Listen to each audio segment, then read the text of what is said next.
So in this video, I want to compare two budget devices, the Moto G Stylus 5G 2024 versus the iPhone 16e. Now let's start off with the price. These are budget devices. The iPhone 16e is $600 full price. The Moto G Stylus 5G 2024, very cheap price. You can get it $150 renewed unlocked on Amazon, but we can get both of these devices for free on prepaid.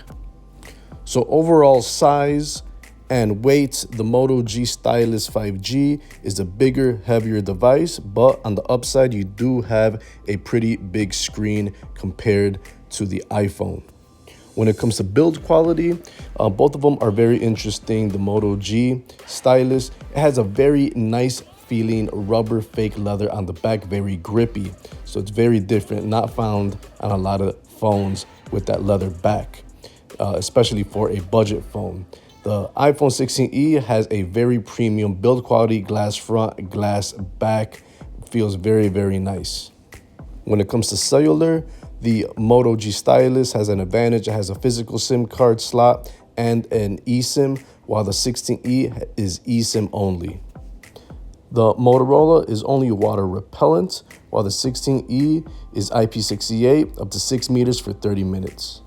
So the first standout feature that really gets my attention is on the display. Now you have a 120 hertz 6.7 inch display on the Motorola versus the smaller 6.1 inch 60 hertz display on the 16e.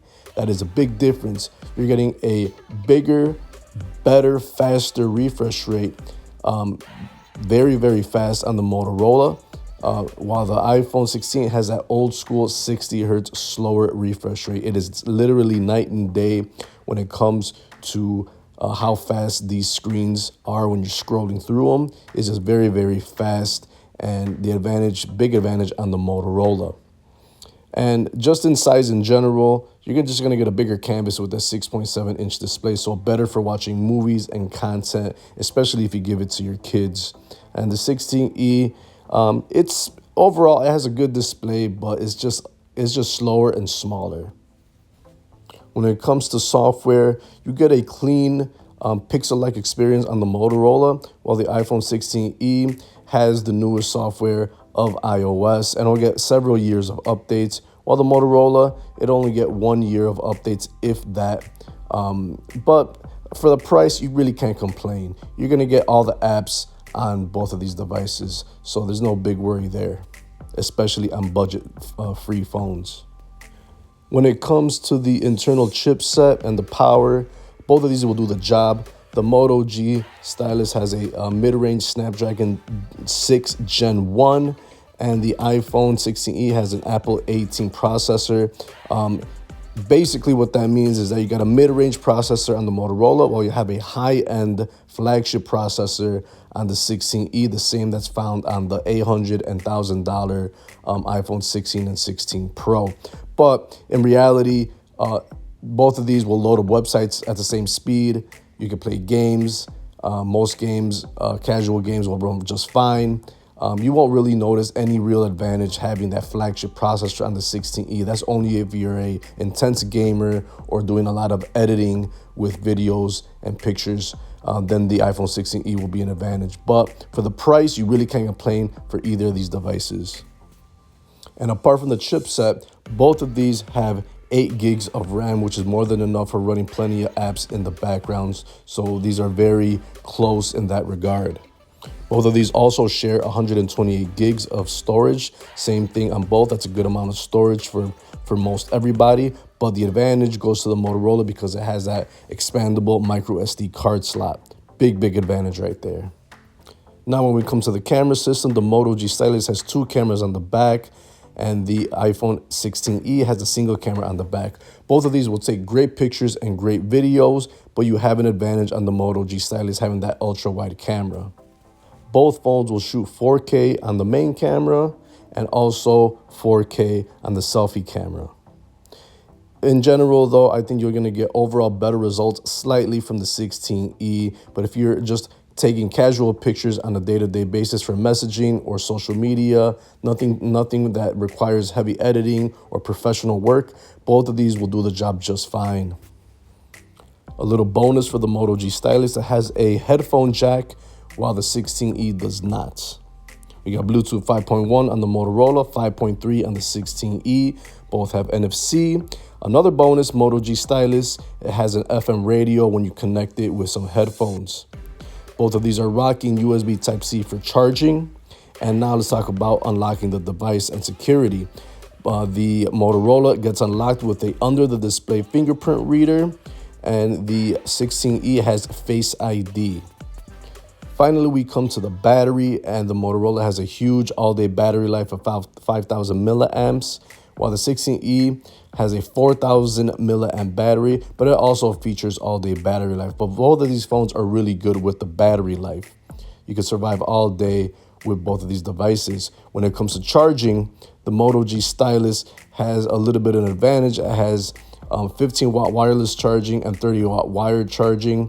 iPhone 16E has regular wired charging, 50% in 30 minutes, and it has slower wireless charging at 7.5 watts. So the advantage goes to the Moto G Stylus. And now let's talk about a little bit of the stylus for the Moto G Stylus. That's the one standout feature that makes this phone kind of unique and special, especially for a budget device. If you don't plan on spending more than $1,000 in the Samsung Ultra to get that stylus feature, you're getting that feature for free on the Moto G Stylus, thus its name, and you can get it for free. And it's just nice having a stylus. It pops right out, and you can take notes, you could draw with it. You could be very precise with it and do, precise controls. It's just a little extra. It doesn't make it world changing or anything, but it's nice to have that little extra. Makes it stand out, something that the iPhone obviously cannot compete with. Another thing to note is that the Moto G Stylus just has an overall fresher look, more modern look. It has the 2 cameras on the back. It has the all screen display in the front, except for the little tiny hole for the camera. The iPhone 16E, it has a single camera in the back, making it look old school, and then that notch at the top, very distracting when you compare it to the Motorola Stylus. And also, it's not even up to date because newer iPhones tend to have the dynamic island. Another extra for the 16E is that it has the action button. That's a more modern feature for iPhones, and it lets you, do quick settings for, the flashlight or the ringer, silence, shortcut button, little things like that. But the Moto G Stylus has other features as well. It has those quick functions, those Motorola actions where you could quickly, if you chop in a chopping motion, you could open up your flashlight, you twist it, you could open up the camera and do little things like that. So to sum up the video, both of these phones are very, very nice. Since you can find both of these for free on prepaid carriers, they offer very good things. But when you talk about full price, then the obvious winner here is the Moto G Stylus. Because it features just so many nice things that are advantages over the iPhone 16e. I really like the fast refresh rate on the screen. I like that it has the micro SD card slot. I like that it has the stylus. The front just is all screen. You have that ultra wide camera on the back. There's a lot to like about the Moto G Stylus. And then when you compare the full price, unlocked $150 versus $600, then it's a no-brainer. Now the 16e, it's gonna get lots of updates for, if you want to keep this phone for a very long time. The iPhone 16e holds its value. iPhones tend to hold their value more than Android phones. But if you're looking for a device to use in the next 1 or 2 years, the Moto G Stylus is probably a better device if you don't care about the ecosystem. Because both of these phones will run all your regular social media apps, your YouTube, your games, browsing the web, maps, all that stuff will work on both of these devices, no problem. Cameras are pretty decent on the Moto G Stylus. Just get a little bit better camera on the 16e. But yeah, that's been my comparison between the Moto G Stylus 2024 and the iPhone 16e.